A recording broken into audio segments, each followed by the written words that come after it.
The night 10 inmates escaped the Orleans Justice Center. The sheriff's office reported that there were 36 staff members responsible for securing roughly 1,400 inmates. Also, the department said that no deputy was physically on the pod from which the inmates escaped. What is your plan to recruit deputies in a jail that's been chronically understaffed, beginning with Constable Shorty? I would reinstitute a program that was there when I worked there, which was a college student program, which allowed me to work my way through undergrad.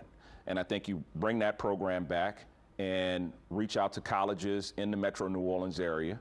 I think you also bring back the About Face program that had individuals who were stationed here and Marine Forces Reserve and Belle Chase Naval Air Station also work on a part-time basis because they've got basic training. They then get corrections officer training.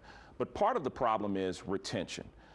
If the focus of the sheriff's office is on quality of life for inmates and not on the quality of life of the deputies, no one's going to work there. They're not going to feel safe. You've got to first beef up the workforce. And once you've beefed up the workforce, then you can talk about other issues that relate to services that the sheriff's office can bring. But when you reinstitute college student program and you reinstitute About Face program and talk about some flex scheduling, because it's a 12-hour shift. So if you go in and say, thank you, sir. Sorry. Sheriff Hudson. Yeah, like I said before, Constable Shorty's a part-time lawyer, but if he had read the consent judgment, he'd know that you have to, it's not like in the old days when all kinds, it was 4 times the death rate in the jail. Violence was way bigger than what's going on right now, and we were on our way to a consent judgment in those time period. But now, everybody who's goes to work in the Orleans Justice Center has to have 92 hours of training. That's post-level 3. They have to have an additional 30 hours of training about sexual assault and other consent decree-related matters. So you're going to have to train them all first before they get, these students can come in and do that, and the same thing for the military. So they're not just going to walk in there like that. And so what we need to do is continue to beef them up. I fought for raises. We've gotten them up from $15.50 an hour when I got into office, and they hadn't had a raise in 5 years when I fought for our deputies to get these raises. But we need to get to the national average, which is $24 an hour, and that's a great start. Because you know what? I have to compete with other agencies who are paying better, including NLPD, who also get retention bonuses. Thank you, Sheriff Hudson. Ms. Woodfork.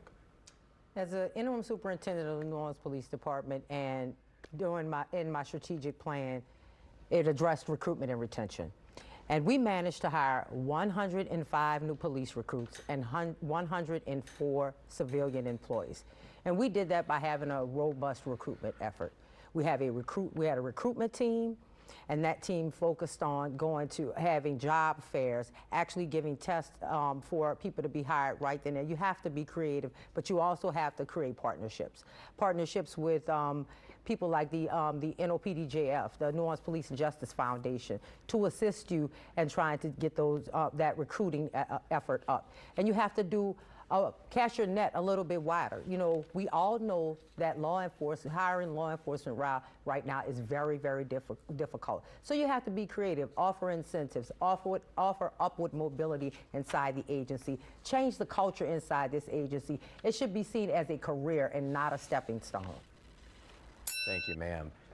We're going to give you a chance to answer the question, but first, if you'd like to respond to the claim that you're a part-time lawyer. Yes. So in my 20-some years of practice in law, I've handled criminal and civil jury trials.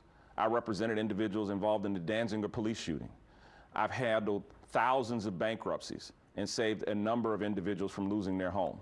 So I don't know why we would discount that experience, but that experience makes me the most qualified individual up here to be the sheriff. I understand how it all works, not just the jail, but the components that we're failing at every day, getting folks served timely, handling our evictions. Constable Shorty, thank you. Because we did